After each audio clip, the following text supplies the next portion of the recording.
We got some 49ers news today. A bunch of roster transactions. Bryce Huff is officially a member of the San Francisco 49ers after passing his physical. It is locked in. The San Francisco 49ers have a new edge rusher. There were a couple other moves made and some good news based on who attended and showed up for OTAs today. Brandon Aiyuk making some posts, and of course, we already know what it is. If Brandon Aiyuk posts, we know 49er fans are going to have opinion about it one way or the other. So let's talk about everything going on with the San Francisco 49ers today. You guys already know what to do. Drop your SDS in the chat. Smash that like button, and let's get into it all right now.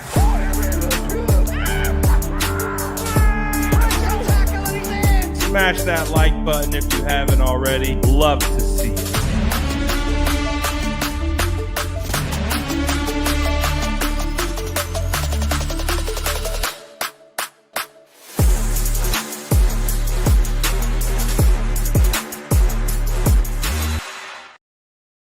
What is going down, ladies and gentlemen? We are one day closer to the beginning of the 2025 season. I know as we stand right now, it's June 3rd.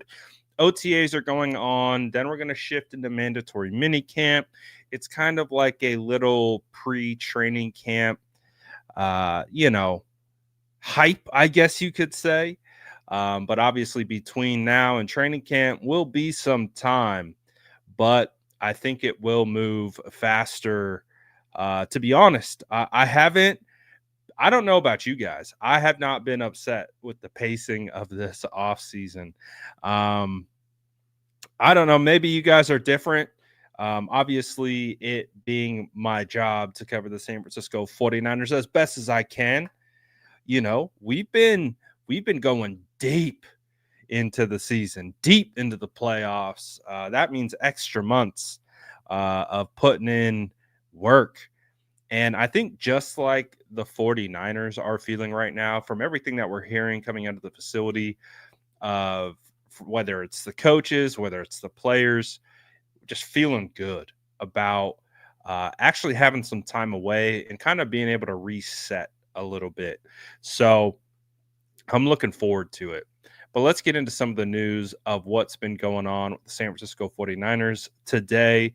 As you guys already know, the San Francisco 49ers make it official by trading for Bryce Huff from the Philadelphia Eagles as he has passed his physical. The 49ers sending a conditional fifth to the Eagles that could turn into a fourth. So I'm curious now that we have the entire picture here of the Bryce Huff trade, on top of the fact that the Eagles are eating more than $8 million of his contract to help facilitate the trade. The 49ers will be paying just under $8 million this season. How are we grading this trade? Drop your letter grades into the chat. I just want to see. I think there was, based on what I have seen, I would say that probably 80 to 85% of the fan base has been receptive to this deal, has thought this was a good move. But of course, you're always going to have those contrarians who don't like the deal or don't think it's a good trade or believe that the Eagles somehow got over on the San Francisco 49ers. So far in the chat, I see double A's, one from Scott, one from Michael, grading it an A. CJ giving it an A. I mean, honestly, I think this is about as low risk, high reward of a trade that you can get. I mean, honestly, if you really, really think about it. Michael gives it an A as well. Um, because I think back to what the San Francisco 49ers gave up for Chase Young a couple years ago. The 49ers gave up a third for Chase, and at that time, we were like, oh, heck yeah, we're feeling good. The 49ers are able to get a pass rusher at the deadline who could help us because we, Lord knew we needed uh, an edge rusher. Um, we are grading the addition of Bryce Huff currently. If you see the grades in the chat, we are grading the addition based on having all the information now, understanding what the compensation is, understanding um, effectively what the salary is going to look like. Uh, so again, man, I think that this is a home run deal. Like this is easy money. This is as about of a good of a deal, like I said, low risk, high reward that you can get with a guy who at one point in 2023, I guess at the conclusion of 2023, led the entire league in pressure rate when rushing the passer. And again, a lot of the comments that I've heard and pushback is, well, that was 2023. I'm like, yeah, it's 2023, one season removed with Robert Saleh, like with the guy. Like it would be so different if we had no ties to Bryce, if we didn't know who this guy was, we didn't know, what scheme he had. Like let's say he had all his success in a 3-4 scheme and we're bringing him over to play in the wide 9. There you would easily be able to say like, oh, we can push back on this a little bit. We don't necessarily see the scheme fit, et cetera, et cetera, et cetera. The scheme fit is there. In fact, the guy who helped this guy get a $51 million contract is on the 49ers roster. And you get to pair him with Chris Kosuric. And you get to put him on the other side of Nick Bosa. And you got guys like Yetur Gross-Matos and Michael Williams who can play base down. And then you just put this guy out every time it's time to drop back and sick him. Like, go get the quarterback. And I'm down for that, man. I think, again, I've talked about it all off season. One of the, I think of it like this. You guys know I was a big fan of David Walker coming out of the draft. He reminds me of David Walker. He's not going to wow you with his like measurables, right? Considered to be undersized defensive linemen, but these guys are pass rushers. They know how to get after the quarterback, and low man wins in the NFL. These guys have already won that game. All you got to do is have the power, strength, and technique to be able to get by, and obviously the mental ability to understand what these offenses are trying to do to you. I think fire move fits a huge hole in my opinion that I was concerned about, and the San Francisco 49ers take care of business and they get it taken care of. Hendrick says, I think the pushback is he didn't do much with a loaded Eagles front. Yeah, not only that, but they had him dropping into coverage. They had him playing outside linebacker.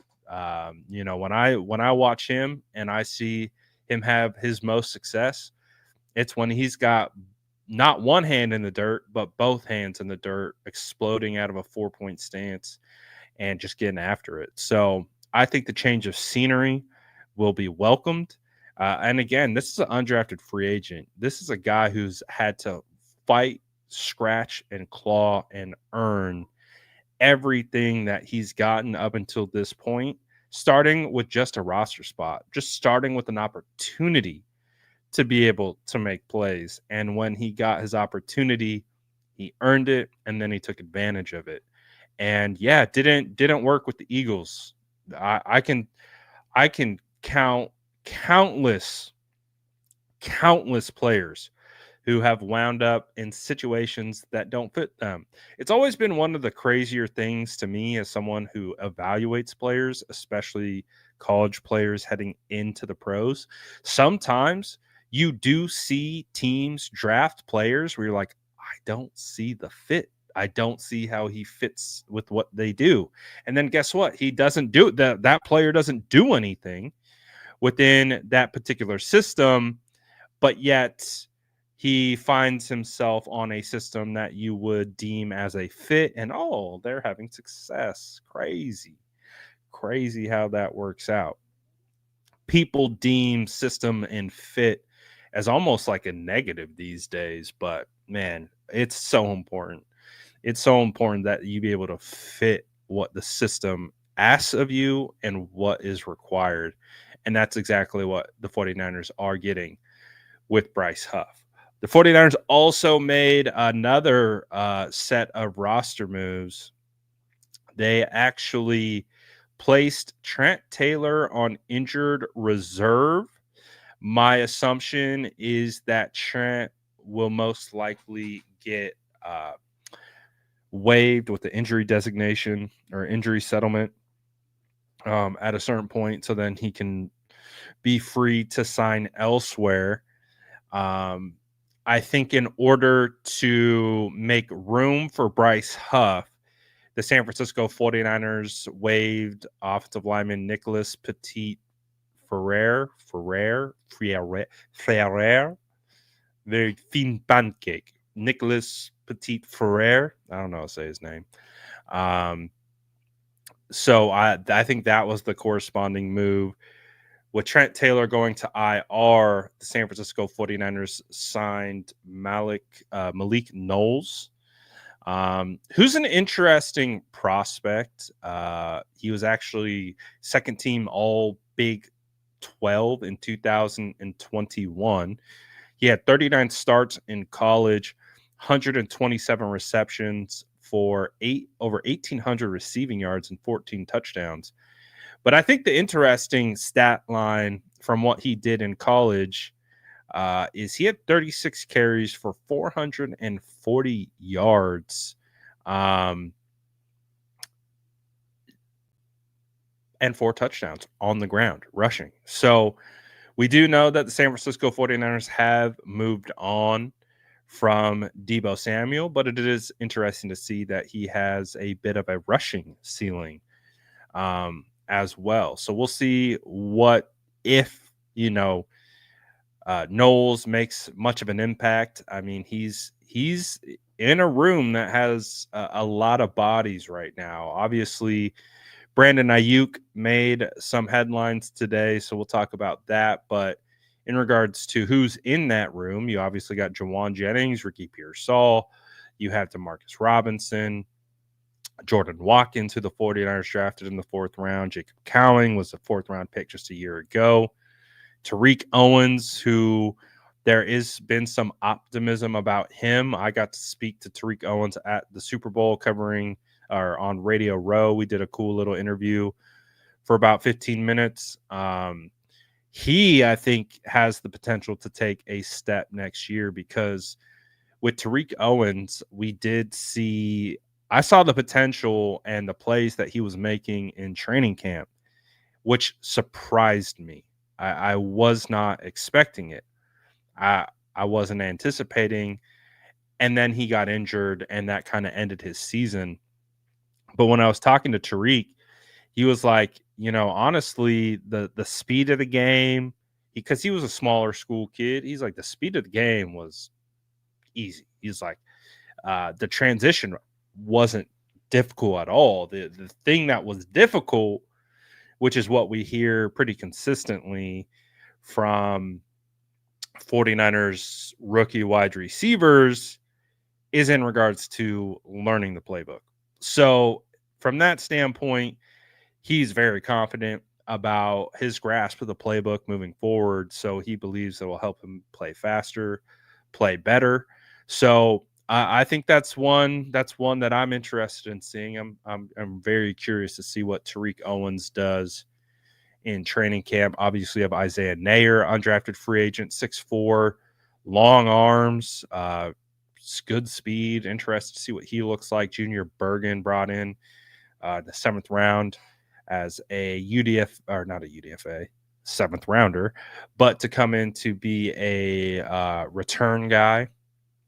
And then, of course, Isaiah Hodgins, who I still think can't be slept on, and Russell Gage. So we'll see if the new addition makes an impact, but we'll have to wait and find out.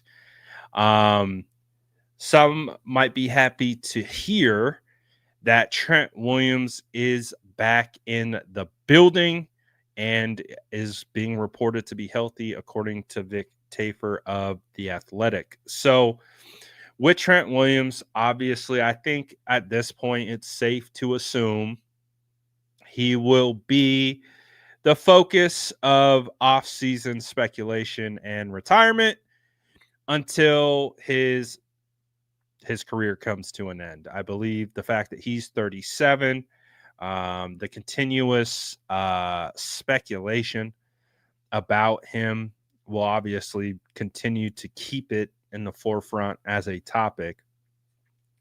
But he is in the building today. He is reported to be healthy. And I fully expect Trent Williams to be ready to go. We saw that workout video of him about a couple days ago, I think right before OTAs kicked off. So I expect Trent Williams to be back, ready to go, anchoring down that left side. To me, it wouldn't make sense at all for him to announce his retirement or anything like that at this point.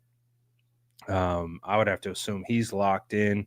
We'll see what the next year holds, because we might be running into some contract stuff at that point, but we definitely got Trent locked in this year. So we will see after that. No concerns there.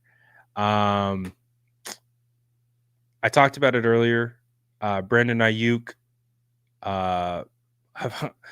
It is what it is. I think at this point, if BA makes a post, we're going to look at it.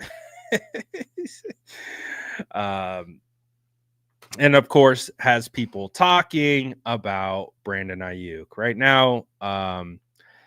It is he's definitely a very, I would say, polarizing figure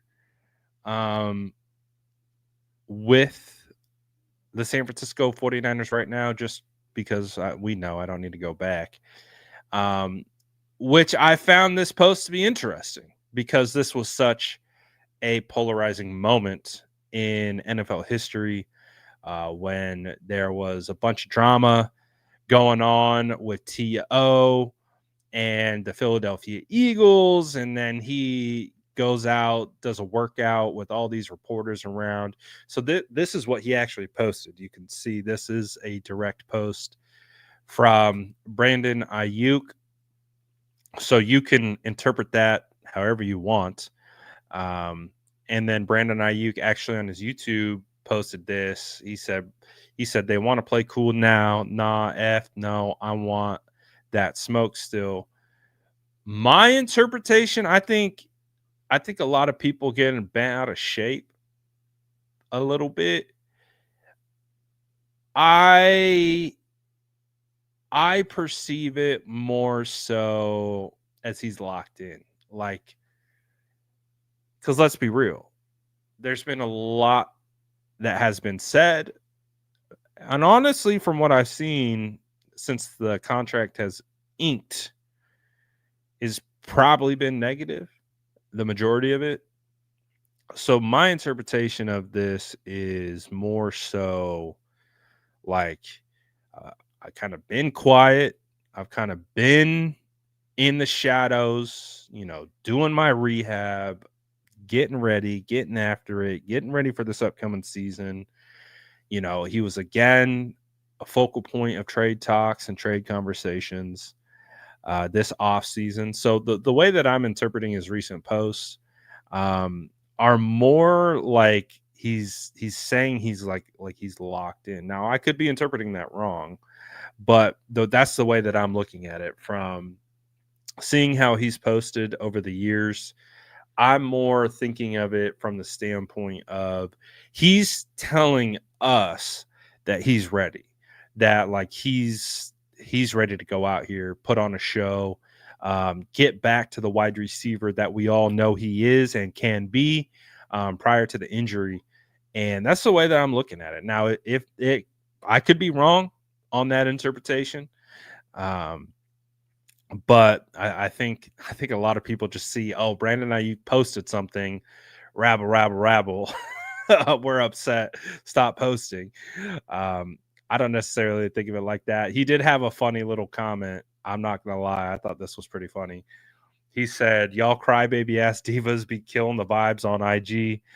Shaking my head. It got to be an age limit on hating. If you're 30 years or older, just post your kids and shut up. I'm not gonna lie. I thought that was funny. Then I posted. It reminded me of this clip, the iconic clip. I'm a man. I'm 40. So again, I think anything that BA does at this point is probably going to be taken out of context or misconstrued just based on the current optics. But I know that once he gets back on that field and starts making plays for the San Francisco 49ers again, I know fans are going to come back around. I know people are going to remember what kind of player he was and is. So obviously he has to get through the injury first. But I believe once he does, and I do think he will, I really do. Um, I think he will. I think he'll get back. Um, but remains to be seen. And of course, until he's out there, people are gonna have a comment or something to say on anything he posts. So it is what it is. Um, but the 49ers, I think at this point, man, they've got a lot of promising things. There is optimism around this team. I will tell you where I do have some concerns. I will mention where I think they could run into some problems in regards to the way their roster is currently constructed. I think the Malik Mustafa injury news tied with Jair Brown injury news is not a good thing for the San Francisco 49ers. I think that finding out the way we did, only just intensifies, I think, fans' PTSD more. But if you take that out of it, you just know that the 49ers went, like, it kind of makes sense why they added as many safeties as they did this offseason.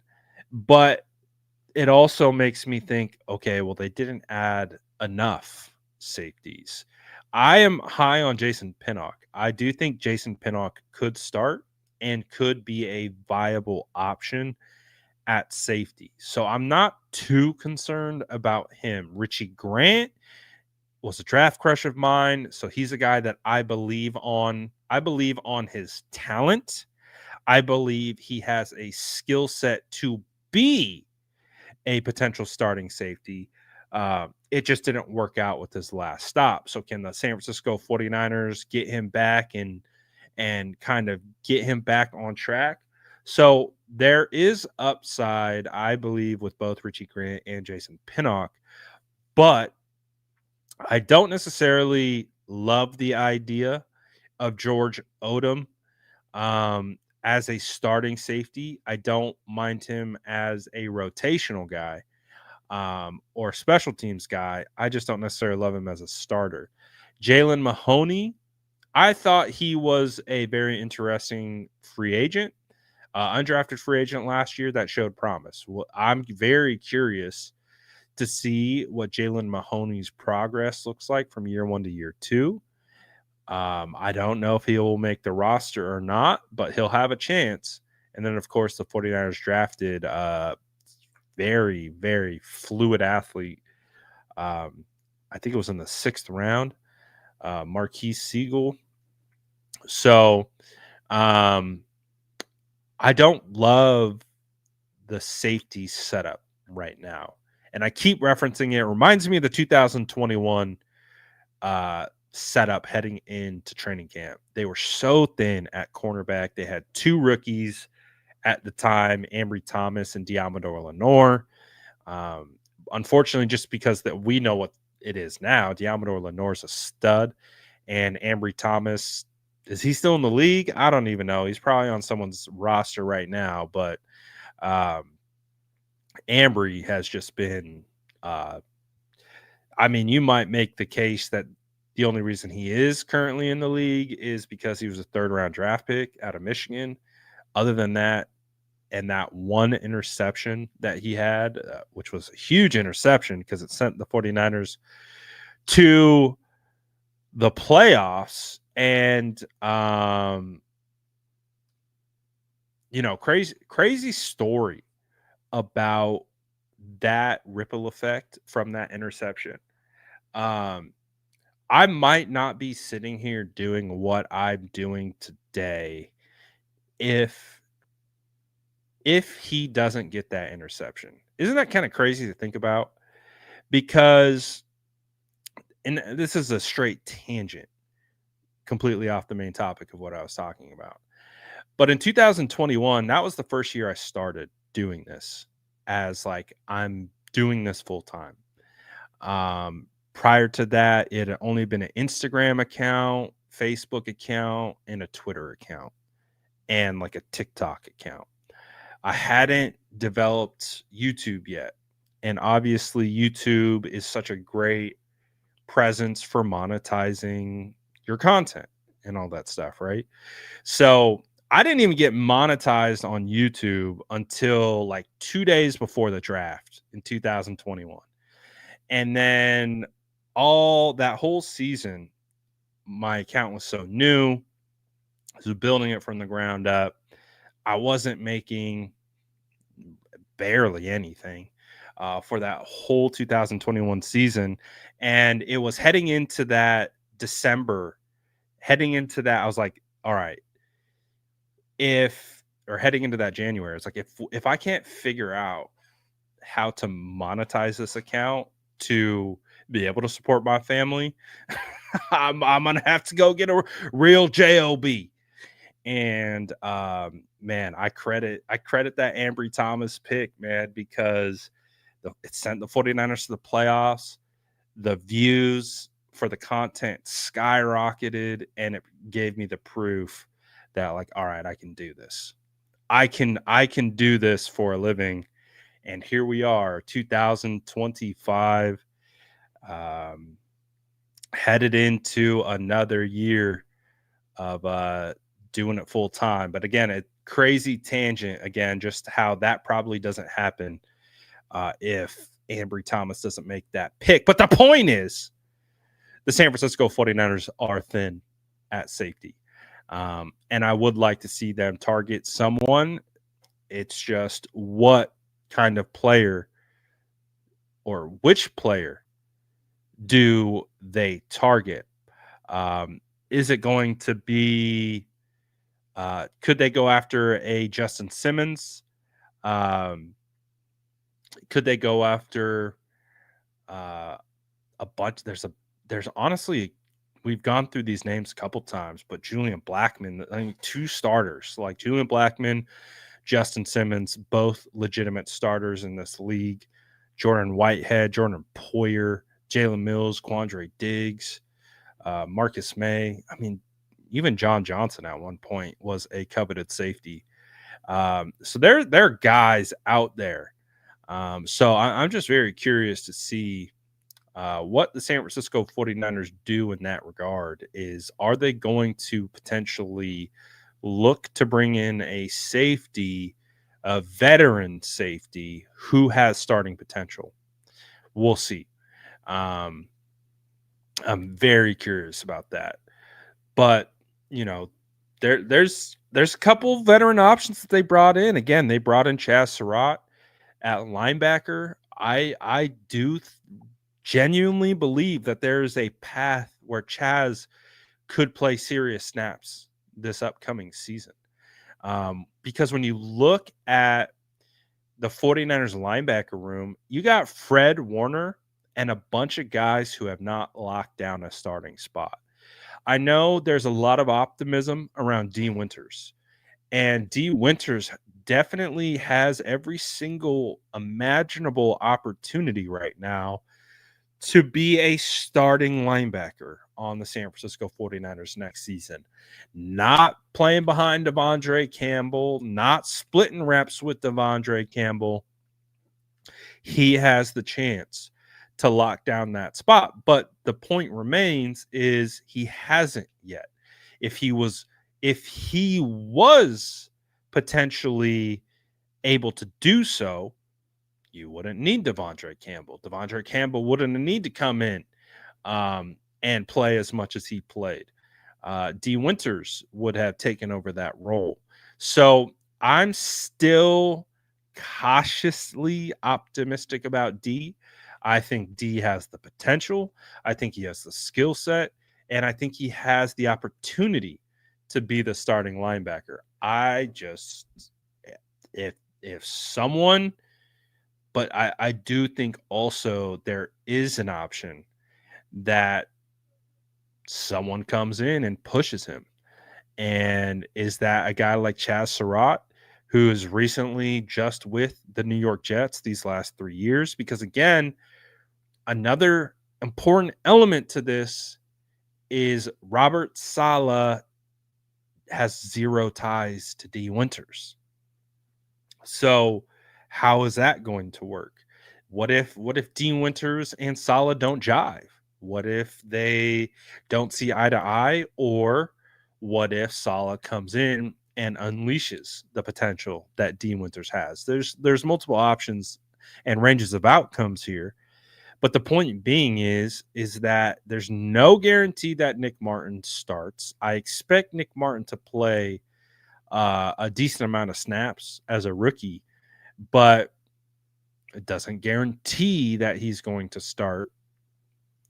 So I think, like, honestly, a guy like Chaz Surratt, who came in as a veteran, definitely has a potential shot at it. We'll see if it actually happens. But again, he's competing with guys like Tatum Bethune, Luke Gifford, Jalen Graham, Stone Blanton, Curtis Robinson. Curtis Robinson, I know the 49ers love. He's just been injured up until this point. So I know that can be a challenge for a player like him. But again, ultimately, at the end of the day, we'll have to see. And I don't think that the two linebacker spots outside of Fred Warner are locked up. I think that is wide open. I would say at minimum one safety spot is potentially wide open.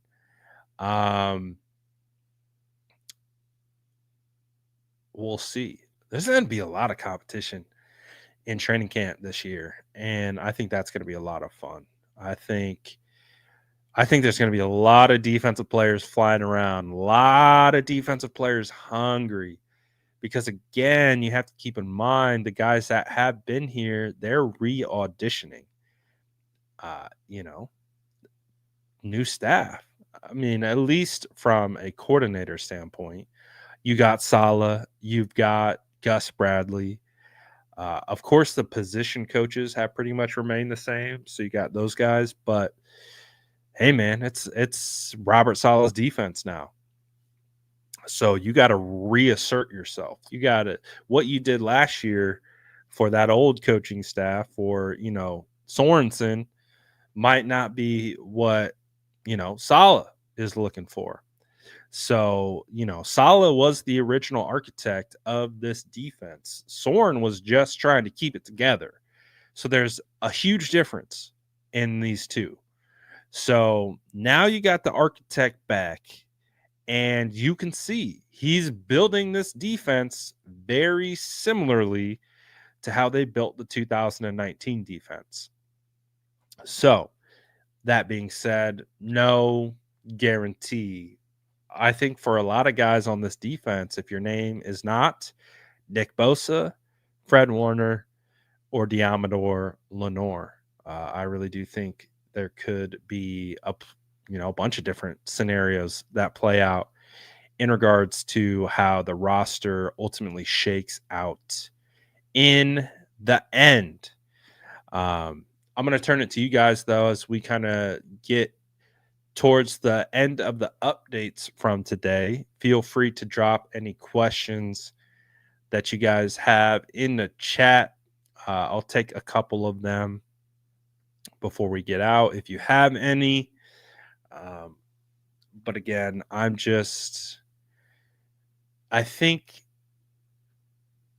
the 49ers are in a pretty solid spot for the most part.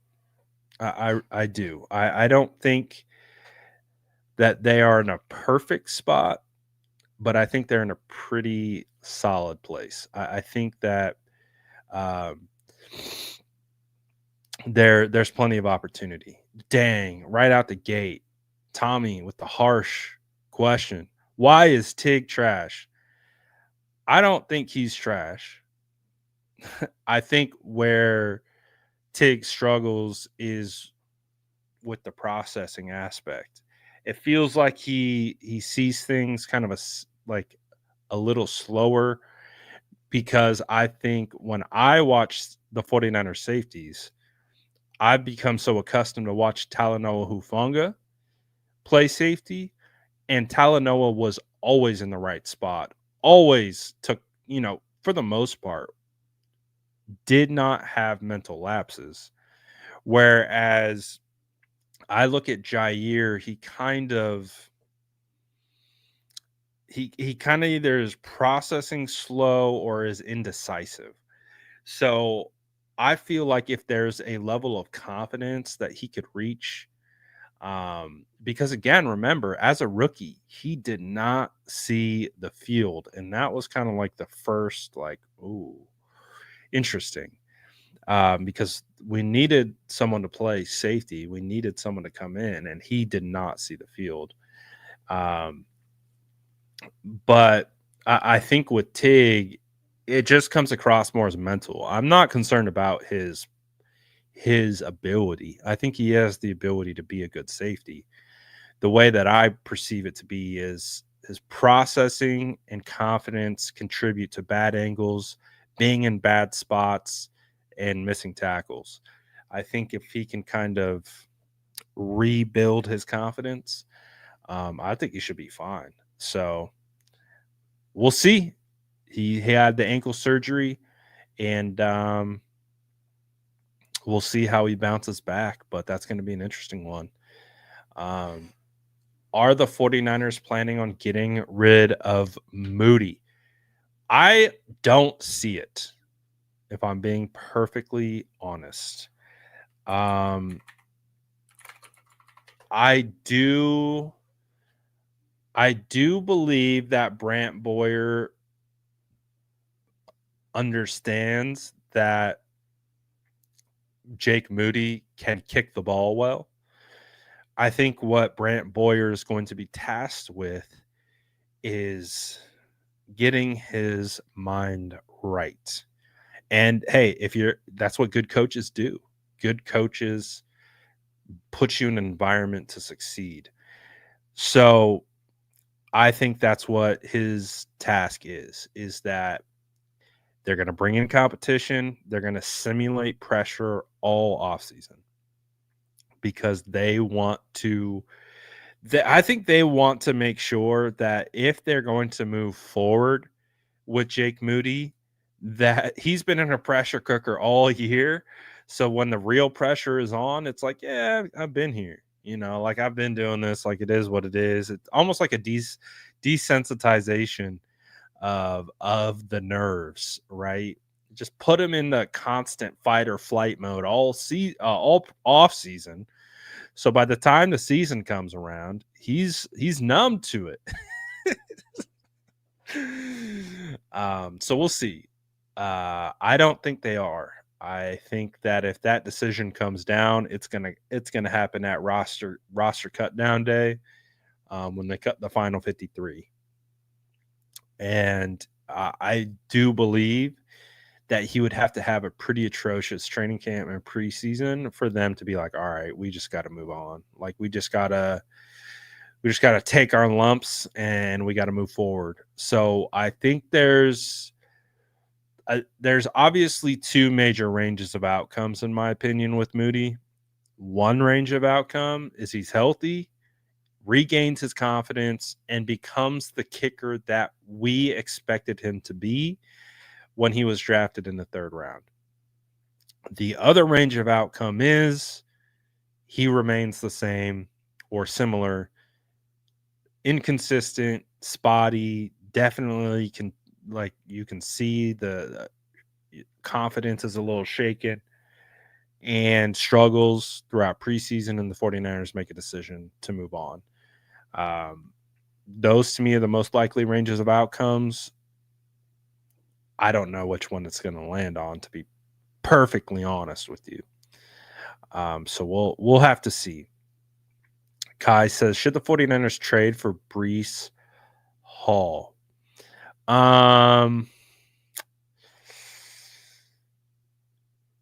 Probably not, because he's still only 24 years old. Freshly turned 24. 3 days ago, he turned 24. So he's a young player. He has been, pretty dang productive in his 3 seasons with the Jets, who haven't exactly had the most, the greatest offenses of all times. The only reason that I believe the 49ers would make this move is because they're a year away of moving off of Christian McCaffrey. That would be the only, because you would have to make this move not for now, but also for the future. So there'd have to be foresight involved. He needs a contract next year. So if you're trading for Bryce Hall, you're having to give up a pick for him. You're having to give up most likely a second. Who knows? Maybe the price tag will be a first, because he was originally a second. He's clearly proven to be a good back in this league. Maybe they could ask for a first. Would you be willing to give up a first for a running back? I wouldn't. And again, the only reason why it makes sense to me of why you would trade for Bryce Hall this year is because you want to get him in your system for a season prior to getting into a negotiation with him, because you will have to pay him. And if you're paying Bryce, you're likely moving off of Christian McCaffrey. So, and I'm not saying Christian McCaffrey is going to be a Niner forever. But I don't see a Bryce Hall trade likely unless the Jets are like, oh, we'll give him away, or, theoretically, I'm looking at it right now. The 49ers do have an out after this season.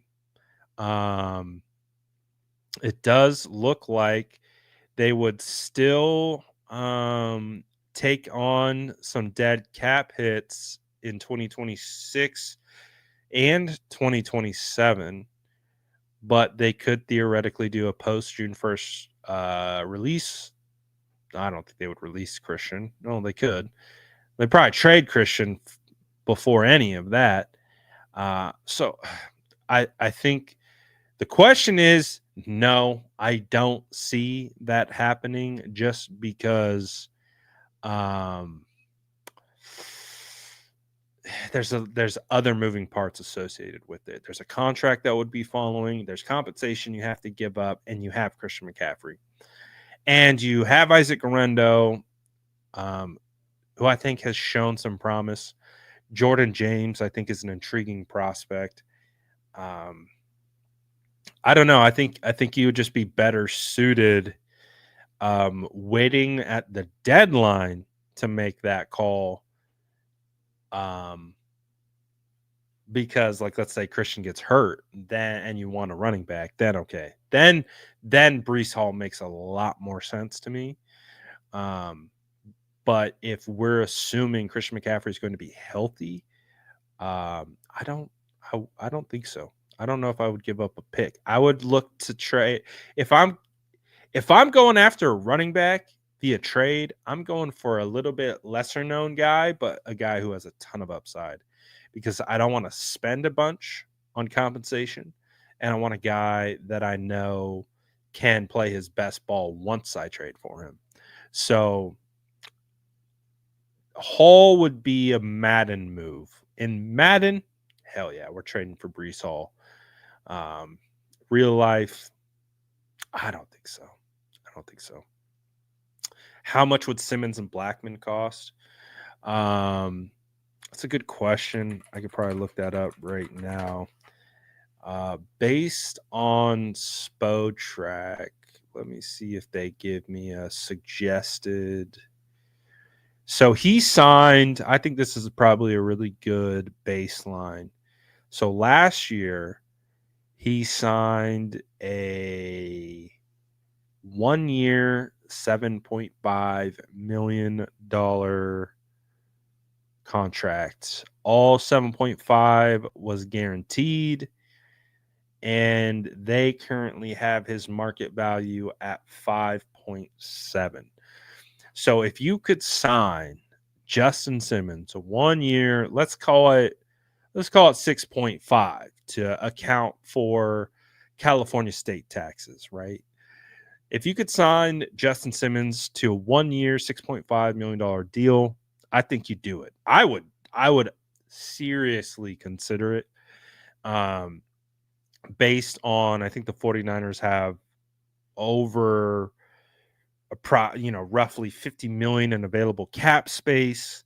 Um, I mean, you got the space to do it, right? You got the cap, so you can make this addition.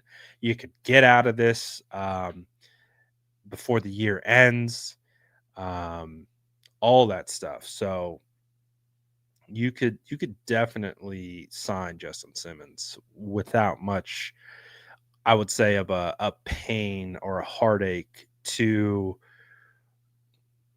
the bottom line in regards to cap space. So yeah, I do think you could sign him, and I would say Julian Blackman's probably in the same wheelhouse of a 1 year deal. 1 year, prove it. And I think it fits what the 49ers need right now. They need a guy that has some veteran presence. Why does it say he's under contract? I'm pretty sure he's a free agent. But Spotrac has his market value at 3 years, 24 million. So average 8 million per year because I think he's a little younger. He's still under 27. I don't know why they have him as a. I've seen him listed as a free agent on other websites. I'm pretty darn positive he's available. But let me double check because they're showing him as being on. Is he on the team right now?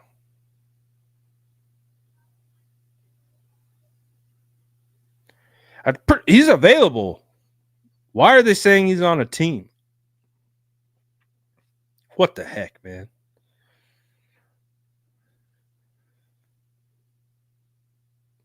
So I would say so basically sums up to anywhere between 5 to 8 million. Um, and then you can find a veteran safety, a starting caliber veteran safety. Uh,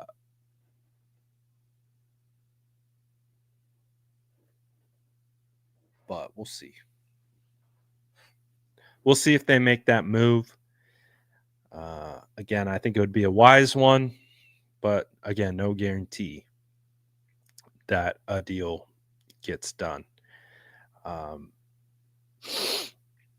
yeah, so I'm less concerned about the running back. Do I think we need a veteran cornerback? I think Trey Brown fits that mold for the Force right now of a veteran guy who could play in the slot or play outside as a little bit of versatility to him. So I look at Trey Brown as that guy. But if they wanted to go with a Mike Hilton, he's definitely older, but I like him. Uh, if you want to get real veteran, you go Stephon Gilmore. I know Asante Samuel Jr. is the sexy name, but his back injury kind of scares me. Um, you got Kendall Fuller out there. Jack Jones is out there. Emmanuel Mosley's out there. Hey, that would be kind of fire.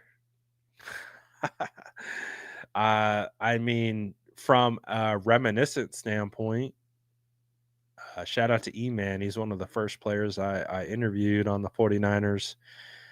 But he's had so much injury bad luck. Unfortunately, I'm a fan of Emmanuel Mosley. I don't know if it makes sense to bring him in. What other names? Man, I loved Caleb Farley so much, but he is big time injury prone coming out. Injuries have been his downfall.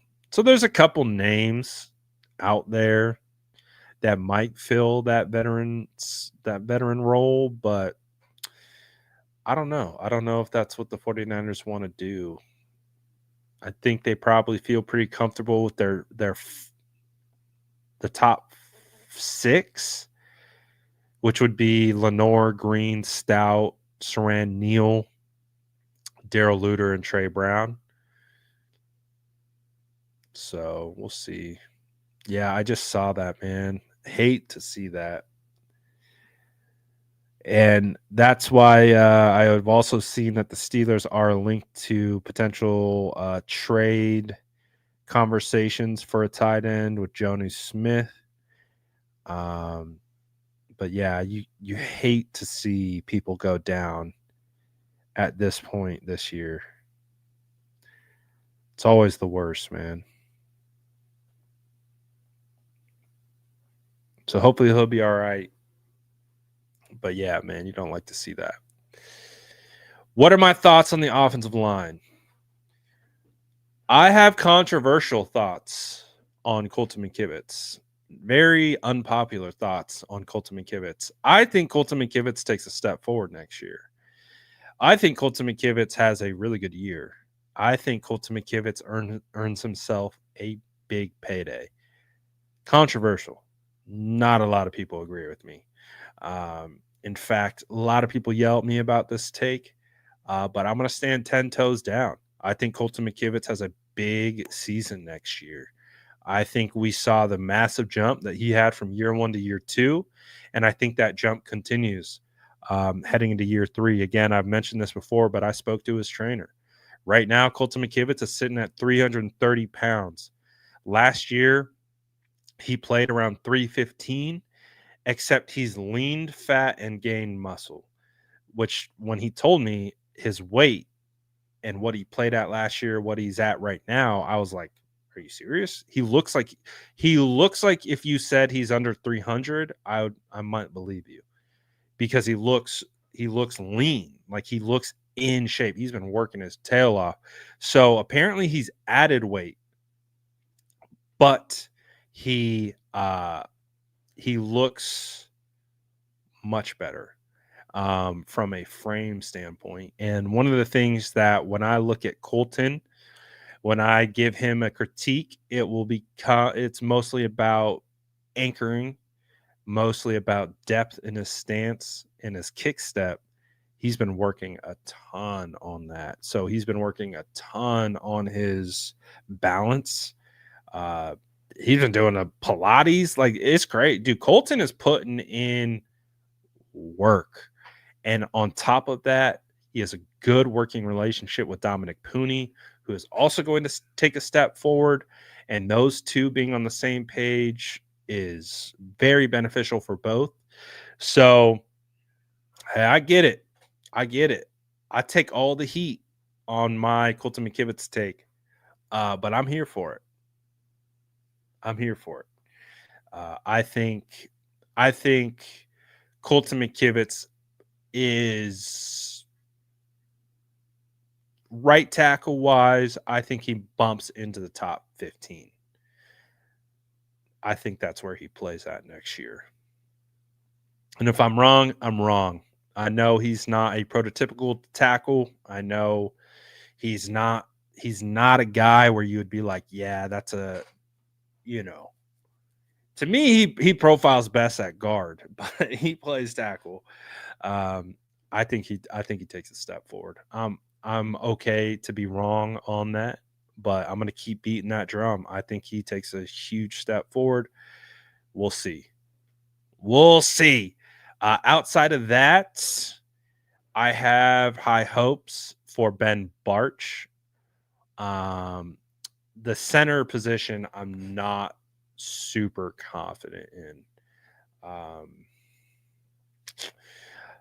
To me, Jake Brendel regressed pretty significantly. I mean, him and Aaron Banks last year just, at times were good, but I would say a lot of times were not good.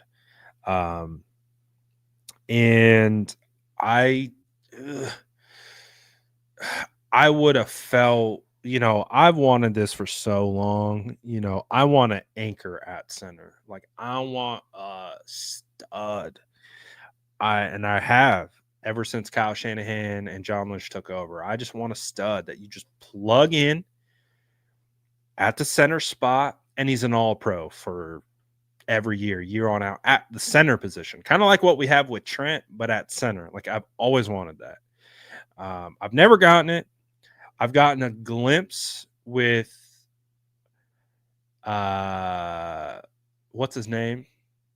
Oh, why am I blanking on his name? The Richburg. There we go. Beat the chat. Weston Richburg initially didn't have it, but in 2019 he really started to show it. But then he got hurt.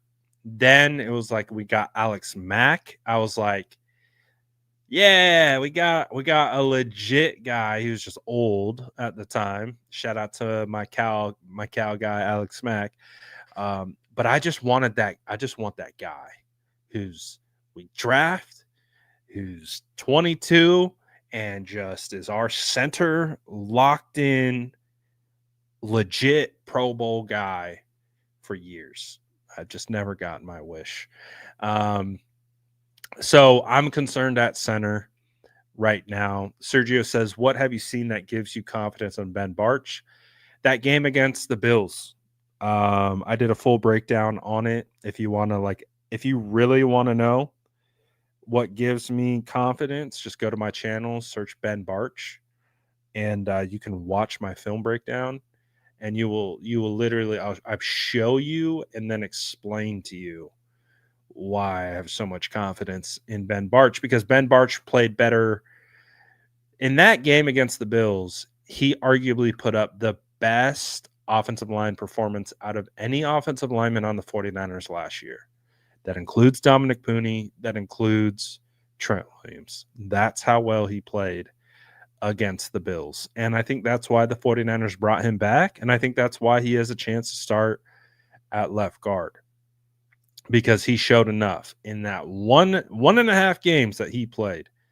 And even in that half game he played against the Texans, he still played really well.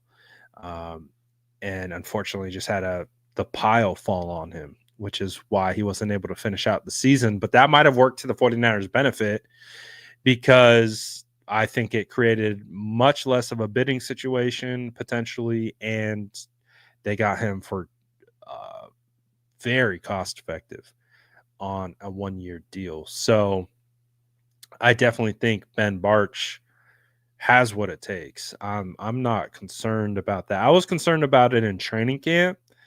If you would have told me Ben Barch, like I was not in on Ben Barch at training camp. I thought Ben Barch struggled. I thought they were trying to give him a chance at center, but it just wasn't happening. He was not good, in my opinion, in preseason and training camp. But something clicked. Something clicked, and he balled out. So that's why I'm more confident in him. And who knows?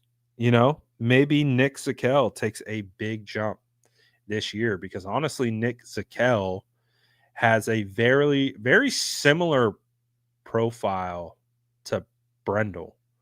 Like they have a similar body style. They have a similar blocking style. And obviously Zakel is going to be quicker, faster. He just needs experience. That's just where he's lacking. So I don't know. I would say Jake Brendel is penciled in at starting center. I'm not loving, I'm not like this is the ideal situation for the 49ers. Not at all, in my opinion.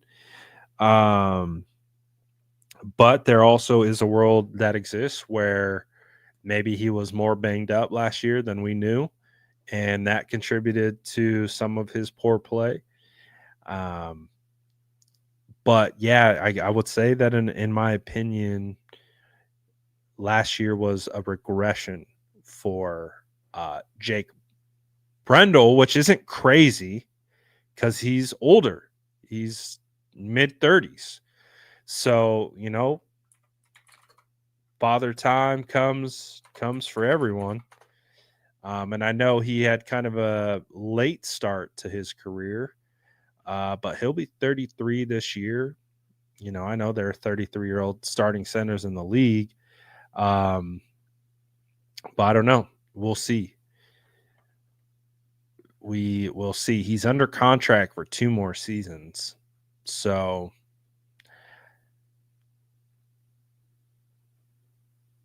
we'll see how it all plays out.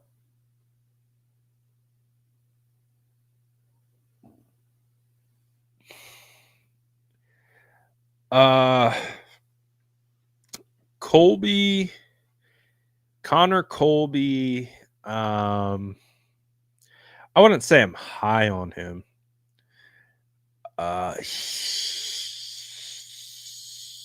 He has a lot of experience. He's played a lot of football, and the kind of football you want to see. He fits the zone scheme. I think you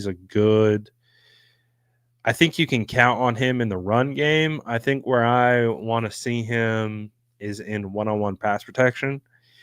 So I'm going to reserve my thoughts on Connor Colby until I see him in training camp, because I'm not like I'm not banging the table for Connor Colby right now. Who knows? Maybe that changes. But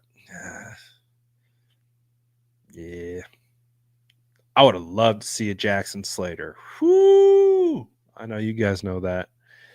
Man, if we had Jackson Slater heading into this offseason right now, I'd feel so much better about the 49ers offensive line. Even if Slater wasn't to start this year, I would feel better just knowing that he was on the roster. But yeah. 49ers didn't see it the same way. Titans swooped up my guy, and we'll see how it pans out. We will. We will. And I mean, such great value too for Slater, 5th-round pick. I mean, that's a pretty good value.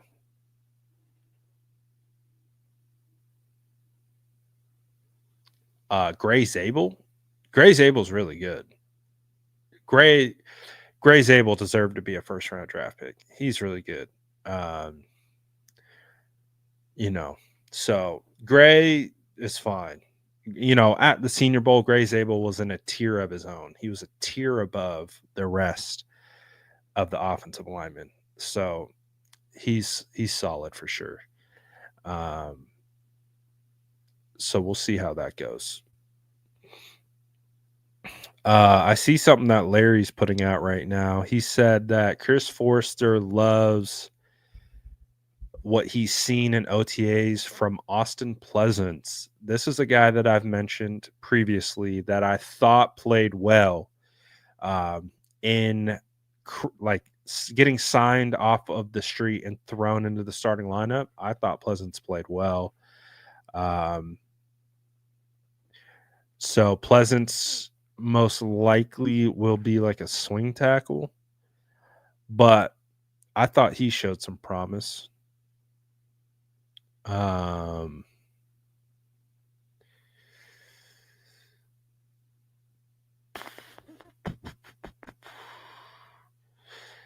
So yeah, I'm all right. I'm all right with I would say my status of the 49ers offensive line is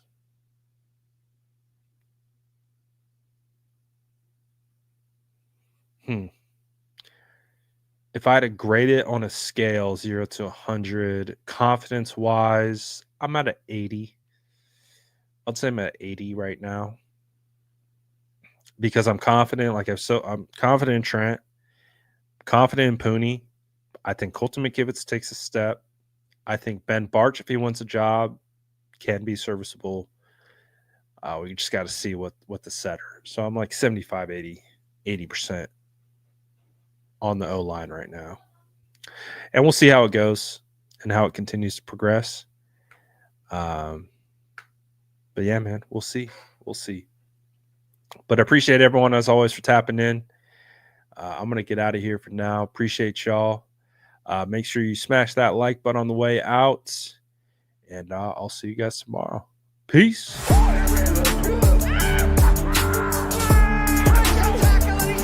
Smash that like button if you haven't already. Love to see you.